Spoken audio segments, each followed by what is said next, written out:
Ladies and gentlemen, most people destroy their tomorrow before they even close their eyes tonight. They lie in bed replaying every mistake, every worry, every fear, poisoning their mind right before sleep. But what if I told you that the last thoughts you think before sleep become the seeds that grow in your subconscious all night long?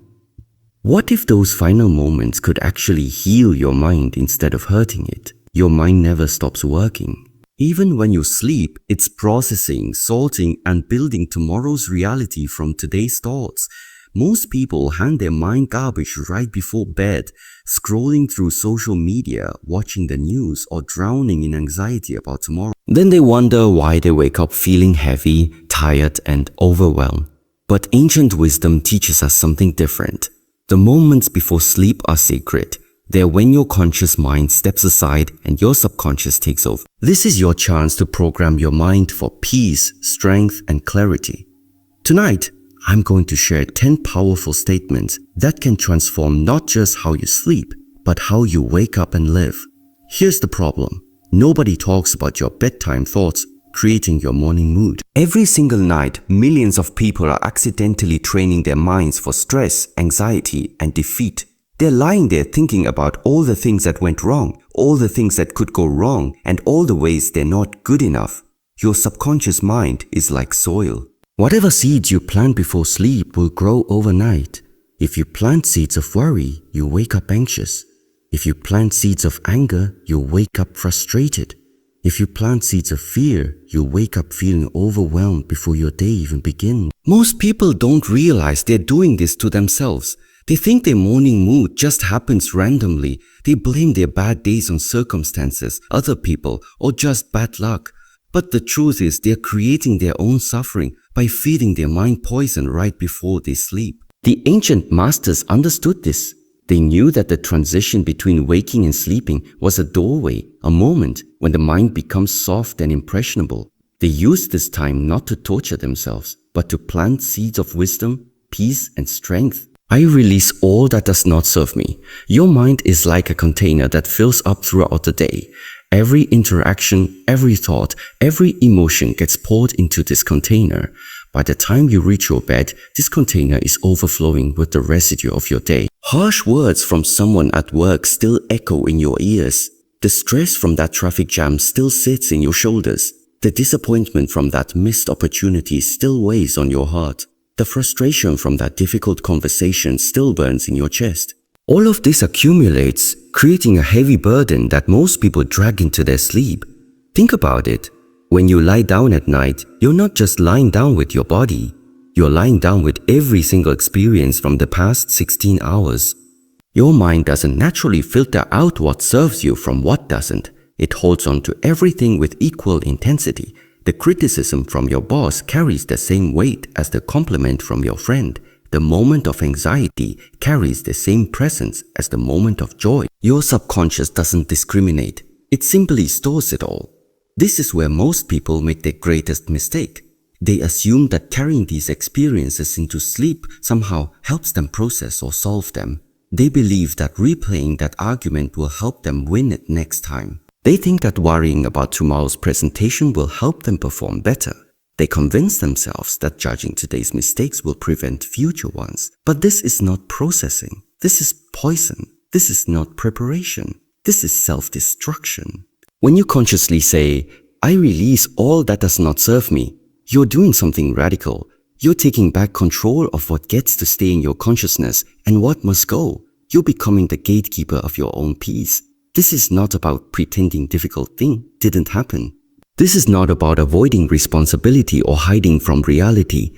This is about recognizing the difference between carrying something with awareness and carrying something with suffering. The practice is simple but profound.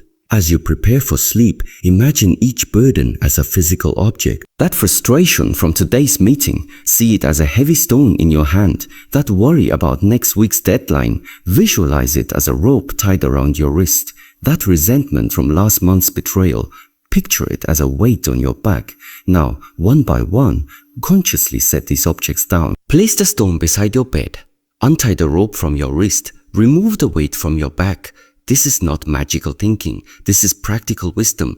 Your nervous system responds to your conscious intention. When you genuinely choose to release what doesn't serve you, your body receives the message. Your breathing deepens. Your muscles relax. Your heart rate slows. Your mind shifts from the state of holding on to everything to the state of letting. The ancient teachings tell us that attachment is the root of suffering. This doesn't mean you shouldn't care about things or that you shouldn't take action when action is needed. It means you don't have to carry the emotional weight of every experience into every moment that follows. You can engage fully with life without being enslaved by life's experiences. Most people are afraid to let go because they think letting go means not caring. They believe that if they release their worry, they won't be motivated to solve their problems. They think that if they let go of their anger, they'll become weak and others will take advantage of them. They imagine that releasing their guilt means they won't learn from their mistakes. But this is fear talking, not wisdom. The truth is exactly the opposite. When you release what doesn't serve you, you create space for what does serve you. When you let go of worry, you make room for clarity. When you release anger, you create space for strength. When you drop guilt, you open up to learning. A mind that's cluttered with yesterday's garbage cannot see today's solutions clearly. Sleep is meant to be your reset button. It's your daily opportunity to clear the cache of your consciousness and start fresh. But if you bring all of today's stress into tonight's sleep, you wake up tomorrow with yesterday's burdens still intact, plus whatever new burdens tomorrow brings. This is how people accumulate stress over weeks, months, and years until they feel completely overwhelmed by life. When you make releasing a nightly practice, you stop this accumulation. You end each day clean. You wake up each morning fresh. You approach each new challenge with full capacity instead of carrying forward the unresolved energy from previous challenges. This single practice can transform not just your sleep, but your entire relationship with life's inevitable difficulties. Today, I did my best with what I had. There's a voice that visits most people at bedtime. It's the voice of the inner critic, and it arrives with a long list of accusations. You should have worked harder today. You should have been more patient with your family. You should have made better decisions. You should have accomplished more. You should have been kinder, smarter, more productive, more present, more everything. This voice doesn't come to help you improve. It comes to torture you with impossible standards and endless comparisons to some perfect version of yourself that exists only in your imagination. This inner critic has convinced most people that self-punishment equals self-improvement. It tells them that if they just criticize themselves harshly enough, they'll somehow become better people.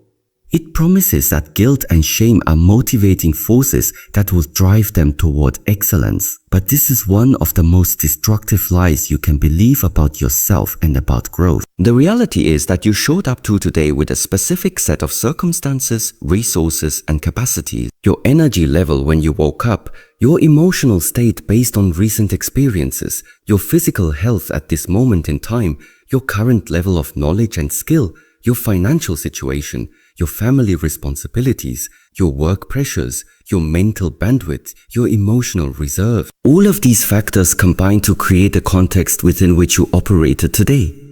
Within that context, you made choices. Some of those choices may have been brilliant. Others may have been questionable. Most were probably somewhere in between. Good enough choices made by an imperfect human doing their best to navigate a complex world with limited information and finite resources. But the key understanding is that all of these choices were made by today's version of you, working with today's resources, operating within today's constraint. Tomorrow's version of you might have more energy, better information, or different circumstances.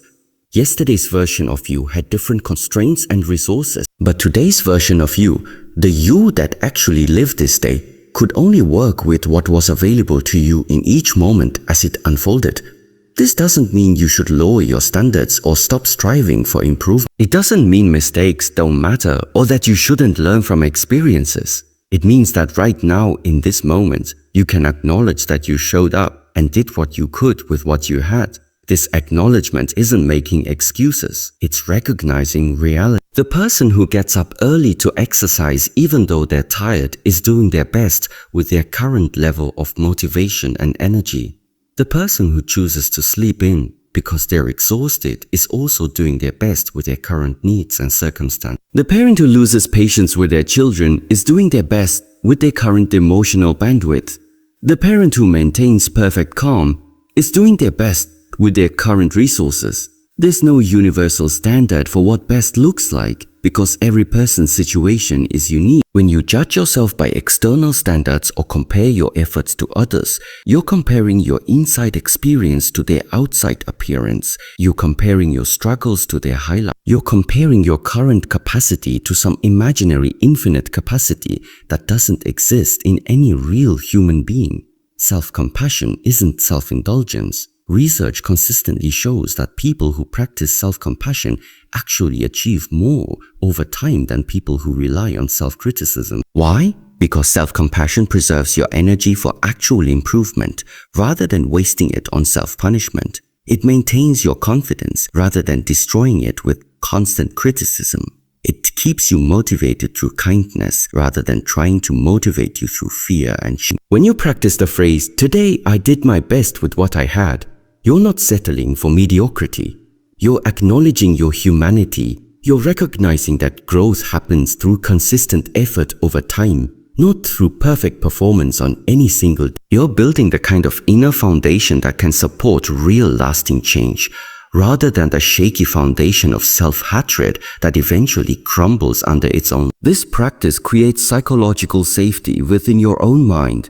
When you know you won't be brutally criticized for being human, you become more willing to take risks, try new things, and stretch beyond your comfort zone. When you know you'll be treated with kindness regardless of outcomes, you can put yourself in situations where failure is possible, which means situations where real growth is possible. Most importantly, this practice allows you to rest. When you go to bed knowing you did your best with what you had, you can actually sleep peacefully. You're not lying awake replaying every mistake or strategizing how to defend yourself against your own inner critic. You're simply resting in the knowledge that you're a human being who showed up to life today and gave what you could give. I choose peace over chaos. Every evening, as millions of people prepare for sleep, they unknowingly make a choice that will shape their entire night and the morning that follows. This choice happens so automatically, so unconsciously, that most people don't even realize they're making it. They lie down with their minds still churning from the day events, their thoughts racing between past conflicts and future worries. Their nervous system still activated from hours of stress and stimulation. They think this mental chaos is just what happens naturally at bedtime, something they have no control over. They believe their emotional state is simply the inevitable result of their circumstances. But this belief is one of the most limiting illusions that keeps people trapped in cycles of poor sleep and morning anxiety.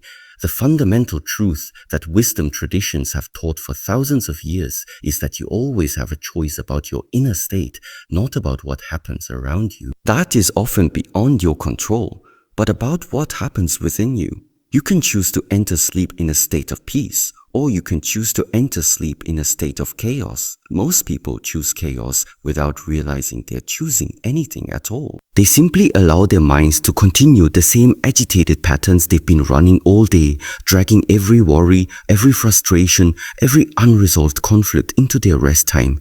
Consider what happens when you choose chaos. Before sleep, your mind enters the night carrying the full weight of every stressful moment from the day. The argument with your colleague, the traffic jam that made you late, the bill you're worried about paying, the relationship problem you can't seem to solve, the project deadline that's approaching. All of these concerns remain active in your consciousness as you try to rest. Your nervous system, which has been in fight or flight mode for hours, never receives the signal that it's safe to downshift into restoration mode.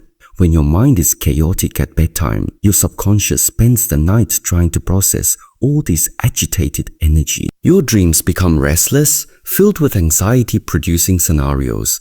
Your body remains tense even in sleep. Your muscles never fully relaxing, your breathing staying shallow. You toss and turn, wake up frequently or sleep fitfully even if you manage to sleep for 8 hours. You wake up feeling tired because your system never truly rested. The chaos you took to bed with you contaminated your entire night's recovery. But there is another way. When you consciously choose peace before sleep, you're making a decision that transforms everything. You're deciding that this transition time, these precious minutes between waking consciousness and sleep, will be sacred space.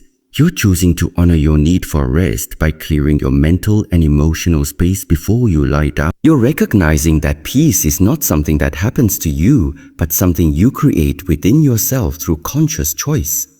Choosing peace before sleep begins with understanding what peace actually is. Peace is not the absence of problems or challenges. It's not a feeling of euphoria or artificial positivity. Peace is a state of inner stillness that can exist regardless of external circumstances. It's the ability to remain centered even when life is uncertain. It's the capacity to approach difficulties from a place of calm strength rather than reactive panic. Peace is not passive, it's powerfully present. A peaceful mind is not an empty mind, it's a clear mind. The practice of choosing peace requires you to first become aware of the chaos you've been unconsciously choosing. As you prepare for bed, pause and honestly assess your inner state. What thoughts are running through your mind? What emotions are you carrying in your body? What energy are you bringing to this time of rest? Without judgment, simply observe what's happening within you. Notice how your mind wants to keep churning, keep planning, keep praying, keep replaying the day's events. Then comes the moment of choice with full awareness of what you're doing. Nifke aside to set down the mental and emotional baggage you've been carrying. Recognize that continuing to think about your problems while trying to sleep serves no useful purpose. Your problems will still exist tomorrow, but you'll be better equipped to handle them if you sleep peacefully tonight. Choose to trust that your rested mind will see solutions that your tired mind cannot. Choose to believe that peace is not irresponsible. It's the most responsible thing you can do for yourself and everyone who depends on you. This choice must be renewed each night because your mind has been conditioned for chaos. Society constantly reinforces the belief that worried people are responsible people, that anxious people are realistic people, that peaceful people are naive people. The news media profits from keeping you in a state of alarm. Social media algorithms feed you content designed to trigger emotional reactions. Your workplace culture may reward burnout and punish rest.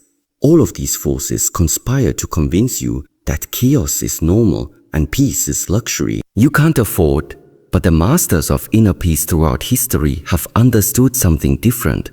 They know that a calm mind makes better decisions than an agitated mind. A peaceful heart sees opportunities that a fearful heart misses. A rested body performs better than an exhausted body. When you choose peace before sleep, you're not avoiding your responsibilities. You're preparing yourself to handle them with greater skill and wisdom. You're investing in the quality of tomorrow by taking care of today's need for restoration. My worth is not determined by my productivity. In the quiet moments before sleep, when the day's activities wind down and the mind turns inward, many people encounter a familiar and cruel companion, the voice that measures their worth by what they accomplish. This voice arrives with its clipboard and calculator, ready to tally up the day's achievements and failures, ready to render its verdict on whether they deserve to rest or whether they should feel guilty about closing their eyes. This voice has been shaped by decades of conditioning in a society that has made productivity the ultimate measure of human value, that treats people like machines whose worth can be calculated by output per hour. Watch how this works in the theater of your mind.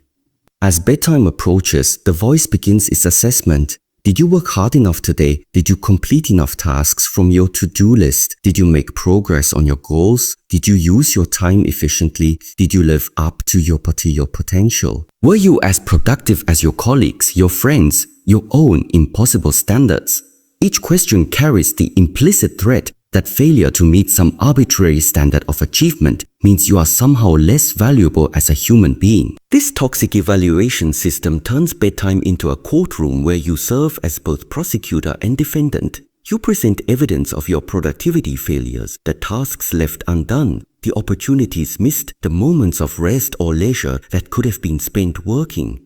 You cross-examine yourself about your choices, your effort, your priorities. You render harsh judgments about your worth based on metrics that have nothing to do with who you are as a person, and then you try to sleep peacefully while carrying the weight of these self-imposed guilty verdicts. The fundamental error in this entire process is the assumption that productivity and worth are connected at all. This connection is not a natural law or a spiritual truth.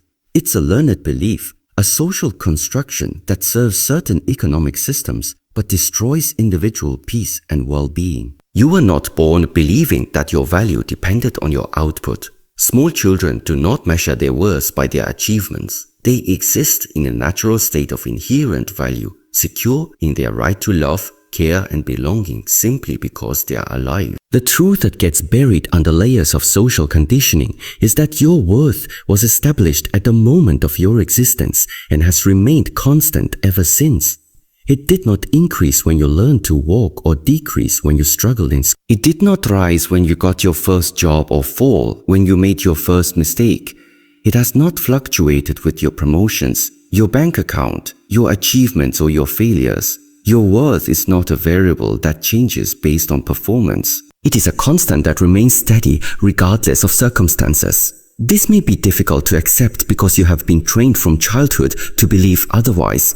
Parents reward you for good behavior and withdraw approval for bad behavior. Schools teach you that your value can be measured by grades and test scores. Every system you encounter reinforces the same basic lie that you must earn your place in the world through constant doing, achieving, producing, performing. But consider the absurdity of this belief system. Does a tree need to produce a certain number of leaves to justify its existence? Does a mountain need to achieve specific height measurements to earn its place in the landscape? Does a flower need to meet productivity quotas to deserve sunlight and water? Nature operates on principles of inherent worth and mutual support, not competitive achievement and earned value. You are part of nature, not separate from it, and your worth follows the same principles. When you tie your worth to your productivity, you create a psychological prison with no possibility of parole. No matter how much you achieve, it will never feel like enough. Because the goalposts constantly move, each accomplishment only raises the bar for what you must do next to prove your value. Success becomes a drug that provides temporary relief from worthlessness. Anxiety, but the relief always wears off, requiring ever larger doses of achievement to provide the same psychological high. This system also makes it impossible to truly rest. If your worth depends on what you produce, then any time spent not producing feels like time spent becoming less valuable. Sleep becomes a necessary evil rather than a cherished restoration. Leisure becomes guilt-inducing rather than rejuvenating. Rest feels like weakness rather than wisdom.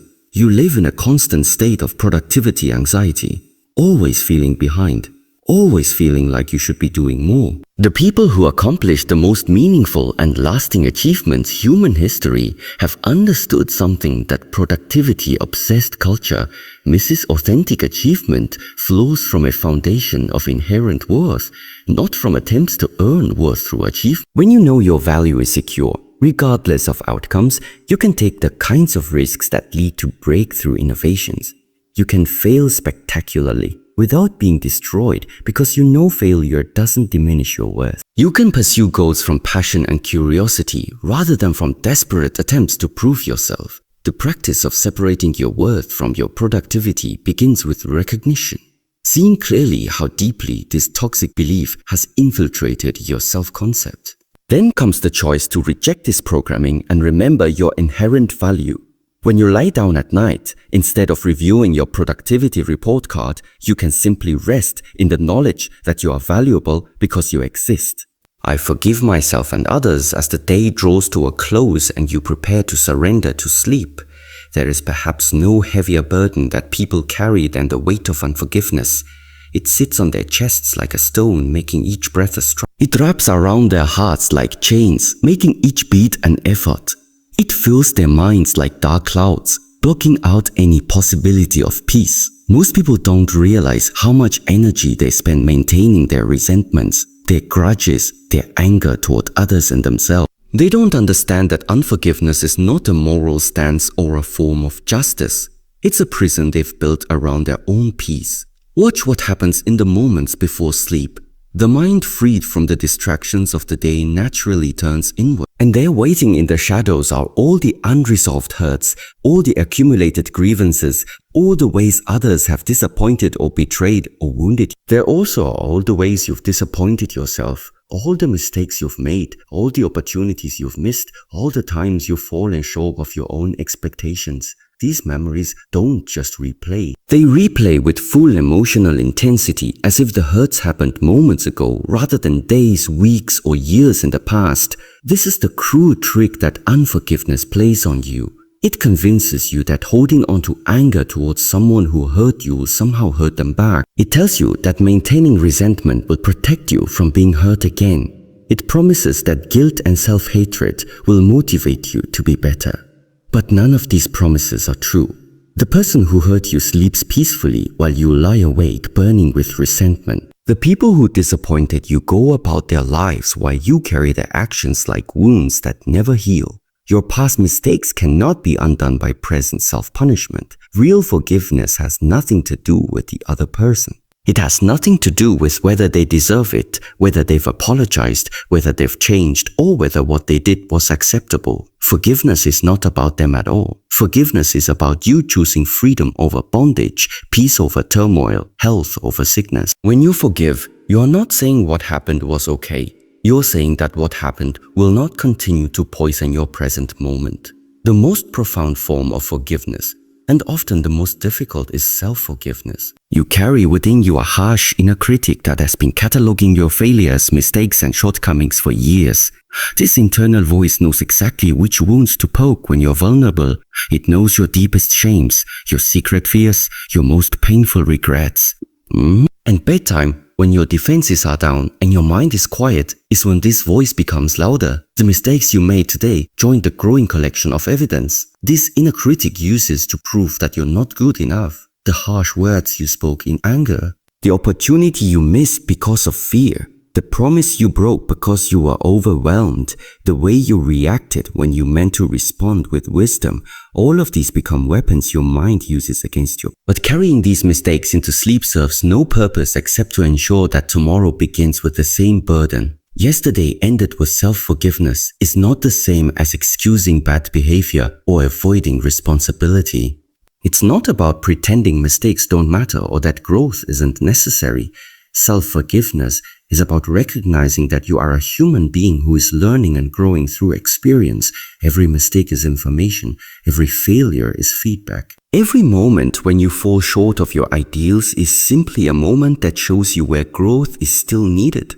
When you practice forgiveness before sleep, both forgiving others and forgiving yourself, you're engaging in the most practical form of mental hygiene. You're clearing your psychic space the way you clear your physical space. You're choosing not to carry today's emotional debris into tomorrow's fresh opportunities. You're acknowledging that sleep is meant to be restorative and restoration cannot happen in the presence of active resentment and self-hatred. The practice itself is simple but profound. As you prepare for sleep, bring to mind anyone toward whom you're holding resentment. See their face clearly. Feel the anger or hurt or disappointment you've been carrying.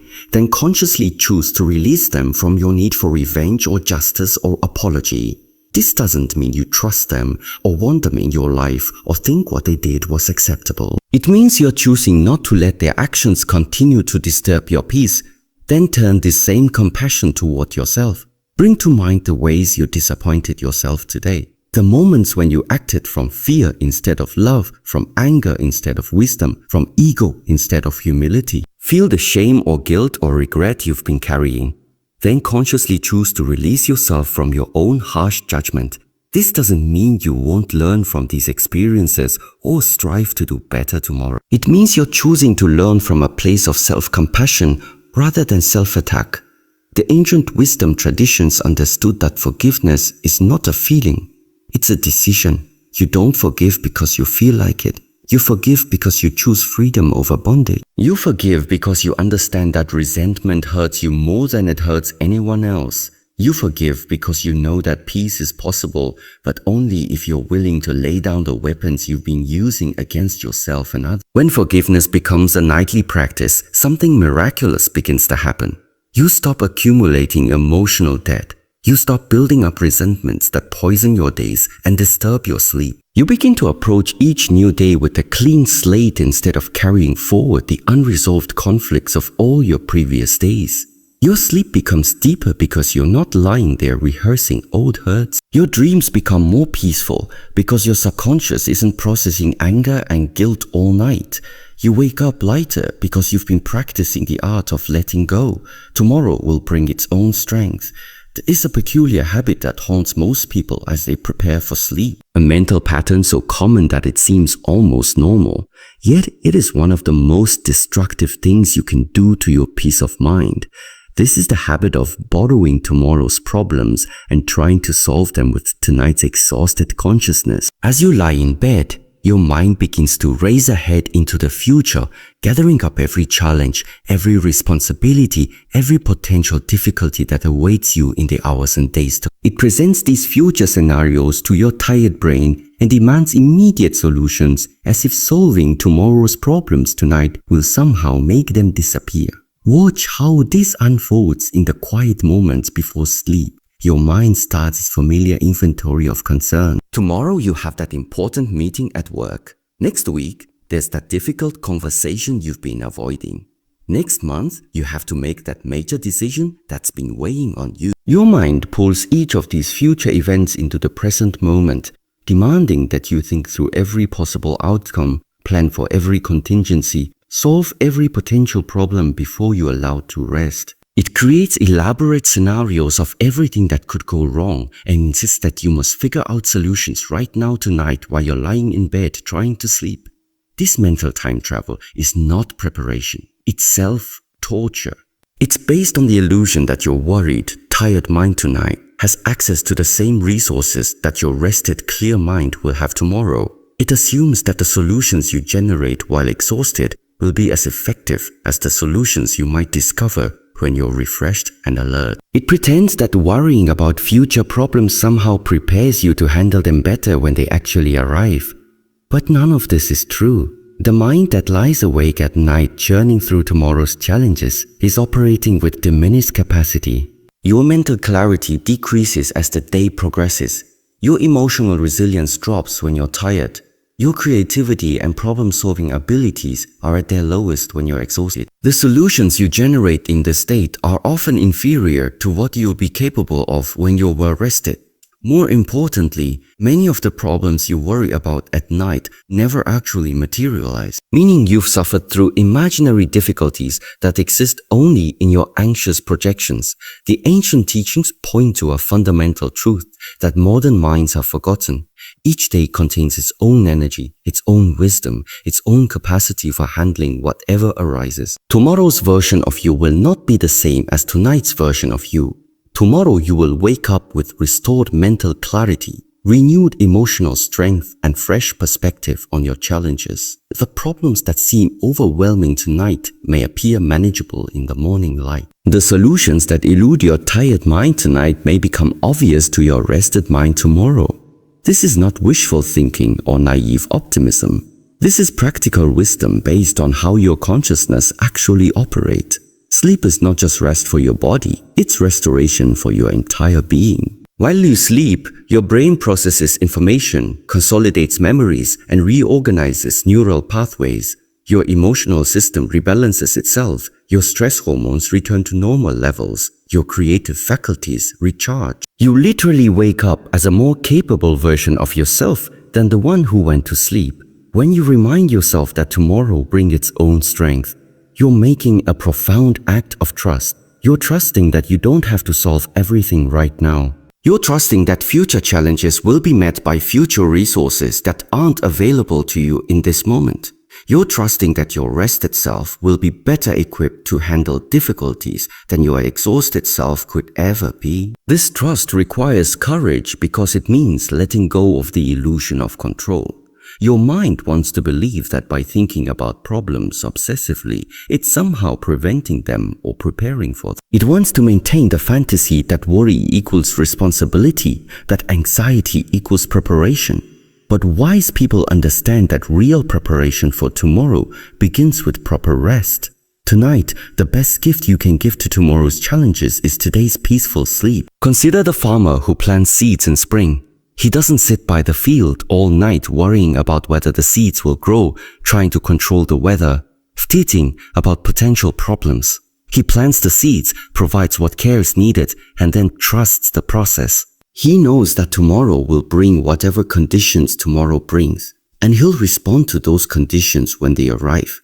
He sleeps peacefully knowing that his worried mind can't make the crops grow any faster or any better. Your life operates on the same principle. You can plant the seeds of good decisions, careful planning, and thoughtful action during your waking hours. But once you've done what you can do today, you must trust the process. Tomorrow will arrive with its own light, its own energy, its own possibilities. The challenges you face then will be met by the strength you'll have then. Strength that can only be fully available if you allow yourself to rest now. When you make this trust a nightly practice, you break the cycle of borrowing tomorrow's troubles. You stop living in a constant state of future-focused anxiety. You learn to inhabit the present moment fully, including the present moment of rest. Your sleep becomes deeper and more restorative because you're not asking your subconscious to solve problems that don't yet exist. You wake up each morning with full capacity to engage with whatever the day actually brings. Rather than waking up already exhausted from fighting battles that may never come, I am grateful for this day's gifts. The day has concluded, and in the quiet that follows, the mind often performs its final, most critical audit. It is in this space between wakefulness and sleep that the ledger of the day is most vividly reviewed. For many, this audit is a process of highlighting deficits, of noting all that was not achieved, or that went awry, or the moments of lack and friction. This focus on the negative is not a character flaw, but a deeply ingrained survival mechanism, a primitive part of our neurology that scans for threats and shortcomings to ensure our safety. Yet in the modern world, this mechanism often turns inward, creating a landscape of anxiety and dissatisfaction where we lie in bed cataloging our failures and fears. To consciously choose the statement, "I am grateful for this day's gifts," is to perform a radical act of mental alchemy. It is the deliberate decision to end the day, not by reviewing what was taken, but by acknowledging what was given. This is not a denial of the day's difficulties. It is a refusal to allow those difficulties to claim sole ownership of the narrative. It is an acknowledgement that even the most challenging day is not a monolith of misery, but a complex tapestry woven with threads of both shadow and light, and gratitude is the practice of bringing your attention to the light. The practice of gratitude functions as a recalibration of perception. The entire day your senses have been bombarded with millions of bits of information, and your conscious mind in its efficiency has filtered out the vast majority, deeming it unimportant. Often what it deems important are the problems to be solved, the obstacles to be overcome, the potential threats on the horizon. The small quiet moments of beauty, connection, or simple comfort are frequently relegated to the background, noticed but not truly seen, experienced but not fully absorbed. The nightly practice of gratitude is the process of revisiting that vast store of experiences and consciously selecting those moments of grace to be re-examined and revalued. It is searching for the gifts. Perhaps it was the precise warmth of the sunlight through a window at a particular moment in the afternoon.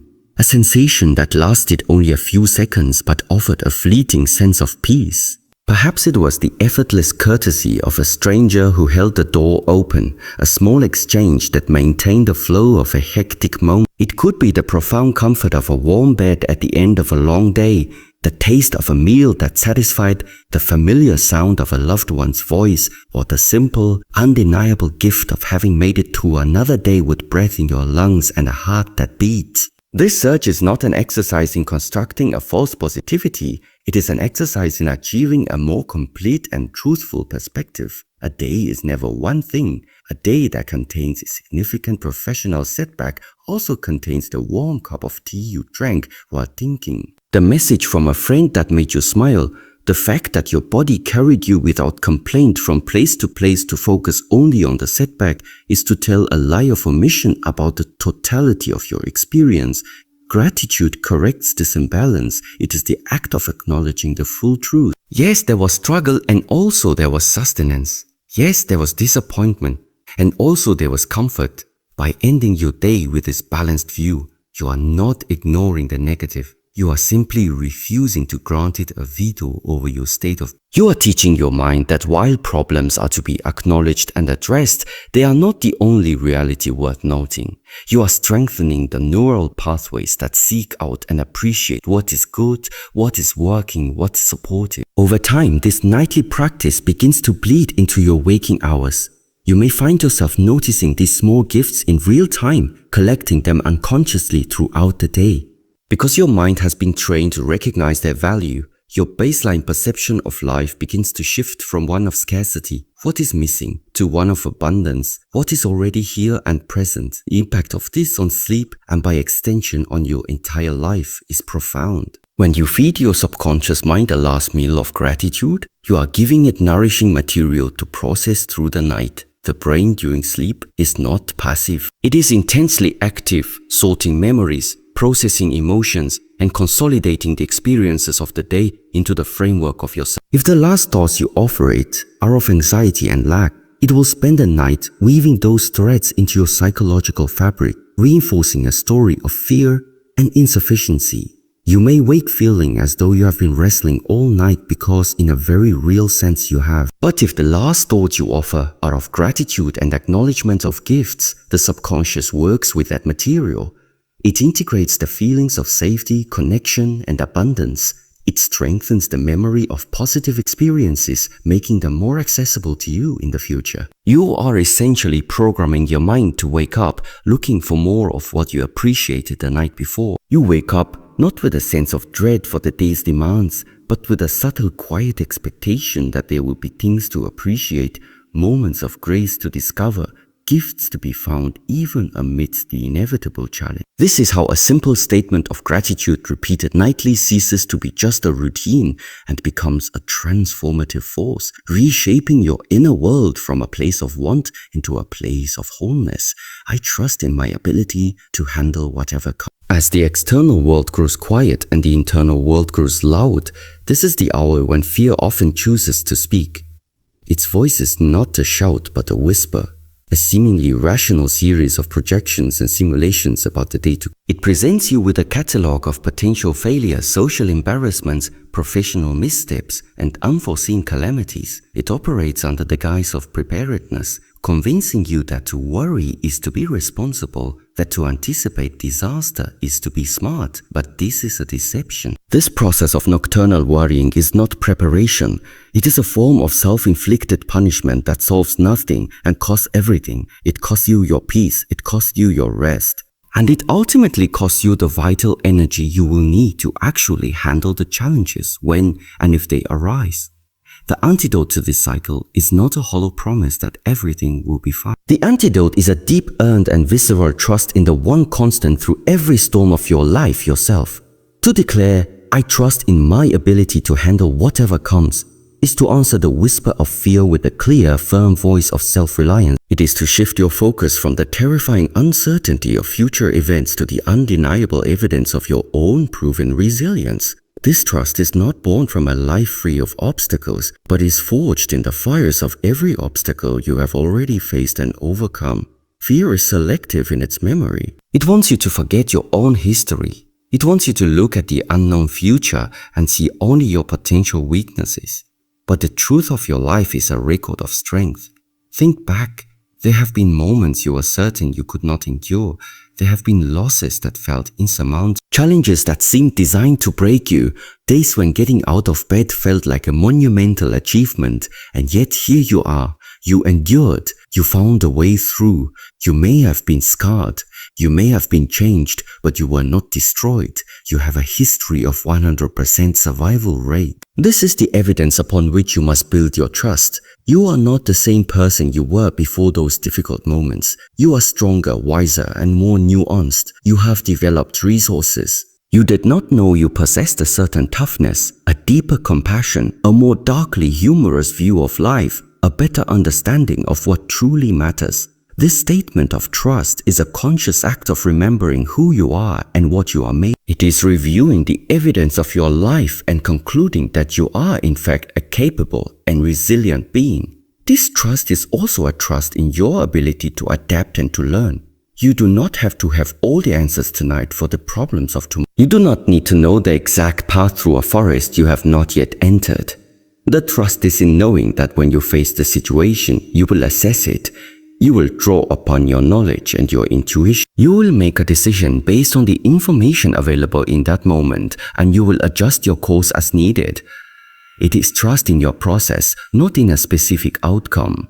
Life is inherently unpredictable, and trying to control every variable is a futile effort that leads only to exhaustion. True strength lies in flexible resilience, like a bamboo that bends in a storm but does not break because it is rooted in trust rather than rigidity. You are allowing yourself to be a work in progress, to not know everything, to make mistakes and to learn from them. This trust acknowledges that sometimes handling what comes means standing firm, and sometimes it means yielding gracefully. Sometimes it means fighting, and sometimes it means accepting. You trust yourself to know the difference when the time comes. Ultimately, this declaration of self-trust is a powerful signal to your entire nervous system. The state of worry and fear activates the sympathetic nervous system. The fight-or-flight response. Your heart rate increases, your muscles tense, your mind races. All states utterly incompatible with restful sleep. By choosing trust, you actively engage the parasympathetic nervous system, the rest and digest response. You are telling your body with the authority of your own conscious mind that the watch is over. You are standing down the internal guard. You are communicating that it is safe to rest, safe to relinquish control for these few hours.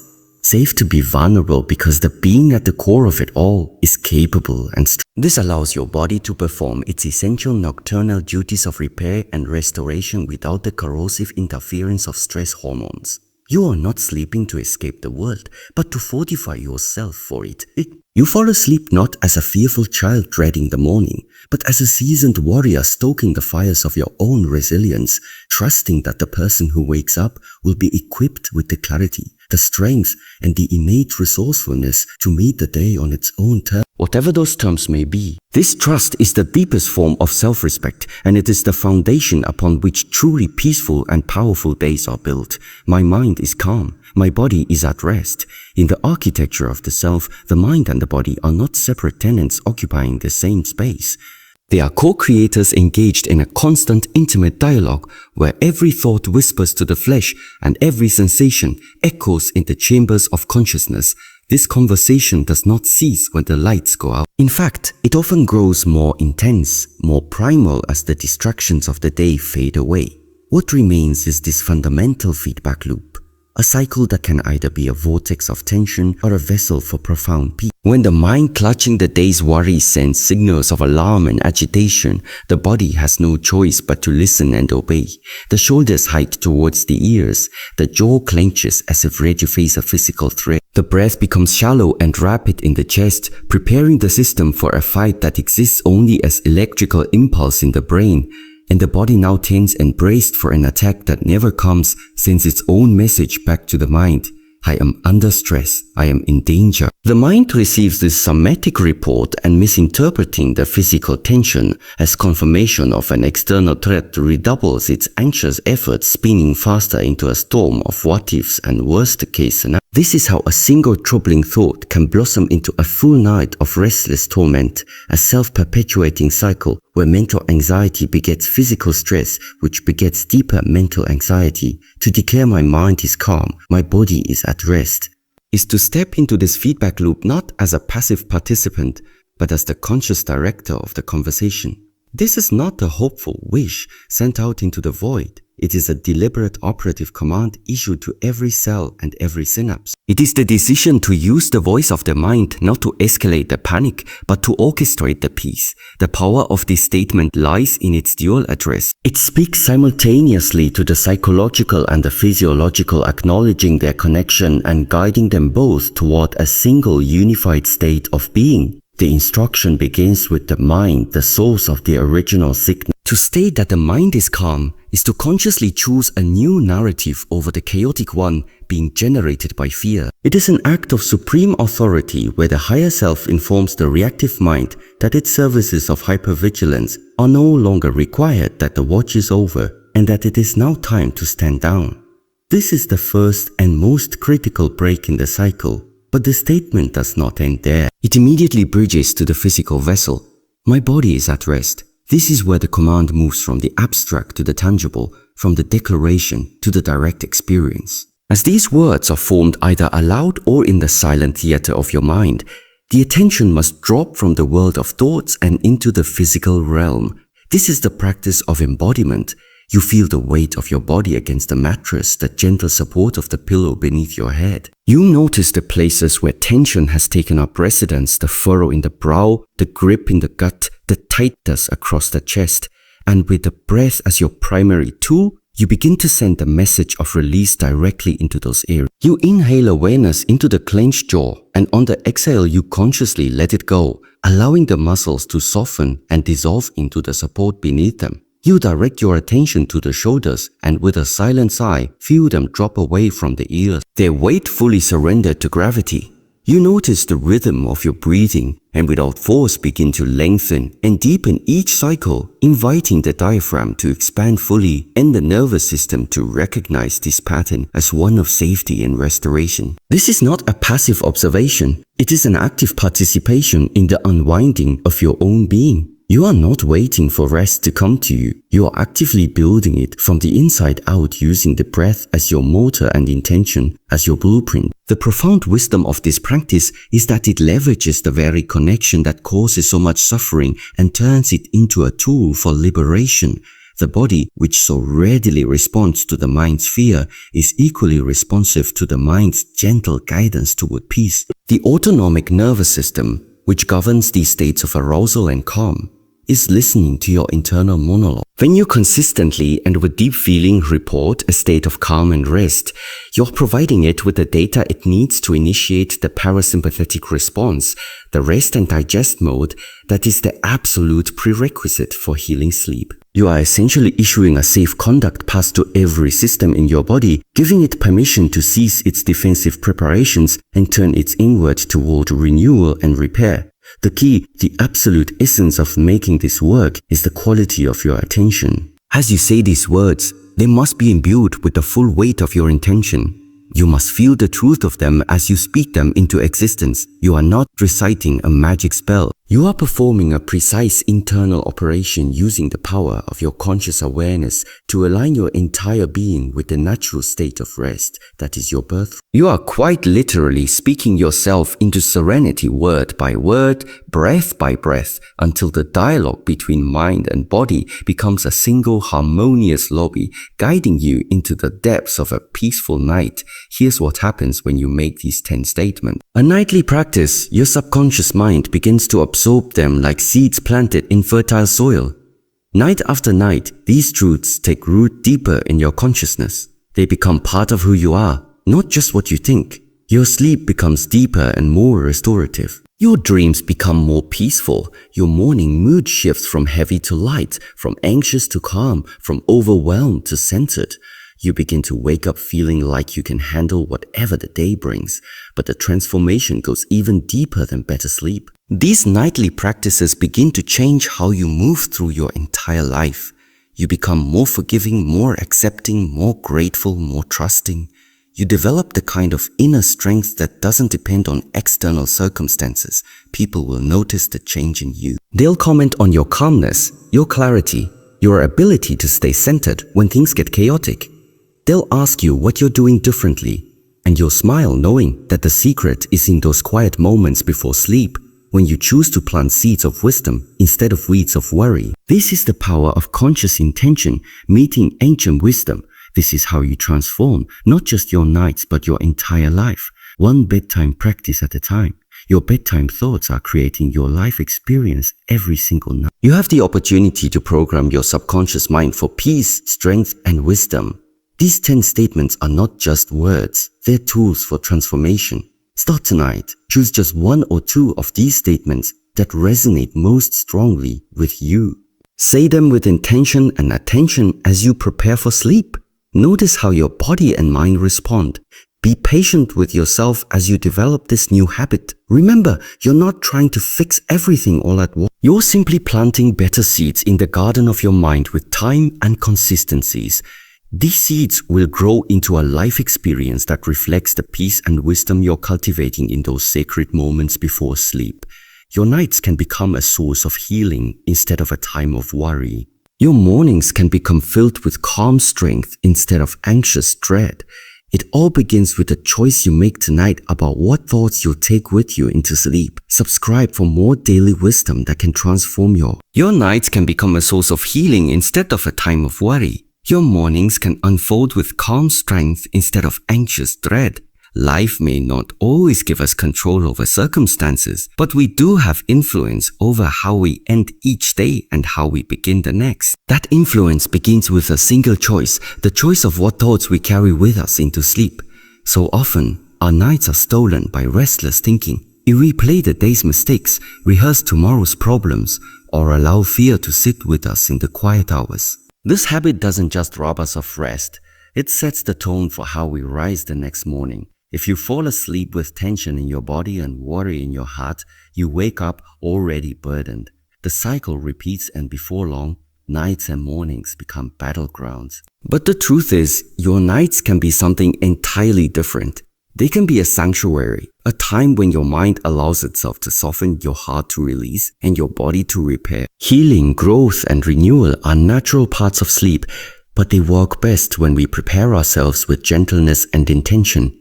Choosing peace at night is not about ignoring reality or pretending everything is perfect. It's about deciding which thoughts deserve your attention and which can wait until tomorrow. Imagine ending your day by reminding yourself of one thing you're grateful for. Maybe it's as simple as a kind word someone shared, a meal that nourished you, or a small task you completed. Gratitude shifts your focus from what is missing to what is present. You can also choose to forgive yourself for anything unfinished, trusting that tomorrow is another opportunity. With these small practices, you create a mental doorway into rest instead of anxiety. Then, when morning comes, you don't wake up carrying the heavy load of yesterday. You wake with space for calm strength. That strength is not about rushing into the day or bracing yourself against challenge. It's a quiet power born from the knowledge that you are capable, that you've given yourself permission to start fresh. Morning can then become a time of grounding, a moment to breathe deeply, set an intention, or simply notice the light breaking through your window. When you begin the day this way, you meet challenges from a place of steadiness instead of panic. You find yourself responding instead of reacting, noticing opportunities instead of only problems. The calm you cultivate in the morning carries into the choices you make, the conversations you have, and the way you experience the world. It all begins tonight with a choice that may seem small but carries great power. Thoughts will you take with you into sleep. Choose thoughts that heal, that comfort, that remind you of your strength. As you do, night becomes a teacher of rest, and morning becomes a friend who brings renewal.